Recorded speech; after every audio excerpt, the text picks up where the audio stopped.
S ಸಾಹಿತಿ stand up ಎರಡ್ರ ಮಗಿ ಹೇಳು ಯಾಡನ್ಲೆ ಯಾಡೋ ಯಾಡ್ಯಾಡ್ಲೆ ನಾಲ್ಕು ಯಾಡ್ ಮೂರ್ಲೆ ಆರು ಯಾಡ್ ನಾಲ್ಕ್ಲೆ ಎಂಟು ಸ್ಟಾಪ್ ಯಾಡೊಂದ್ ಯಾಡೋ ಯಾಡ್ಯಾಡ್ ನಾಲ್ಕು ಹಿಂಗ್ಯಾಕ ಅನ್ನಾಕತ್ತಿ ಯಾಡೊಂದ್ ಯಾಡೋ ಯಾಡ್ಯಾಡ್ ನಾಲ್ಕು ಹಿಂಗನ್ ಹೋರಿ ಯಾಡೊಂದ್ಲೆ ಯಾಡೋ ಯಾಡ್ ಯಾಡ್ಲೆ ನಾಲ್ಕು ಯಾಡ್ ಮೂರ್ಲೆ ಯಾಕ ಬರ್ವಲ್ಲು ನಾಳೆ ಚಂದಾಗ ಪ್ರಾಕ್ಟೀಸ್ ಮಾಡ್ಕೊಂಬ ಹೋಗೇನ್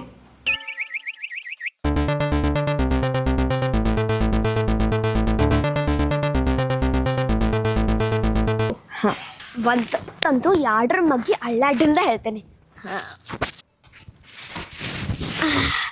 ಎಸ್ ಐತಿ ಸ್ಟ್ಯಾಂಡ್ ಅಪ್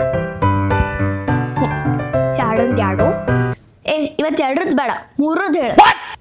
ಅಂದುಕೊಂಡಂಗೆಲ್ಲ ಜೀವನ ಸಾಗದು ಗೆಳೆಯ.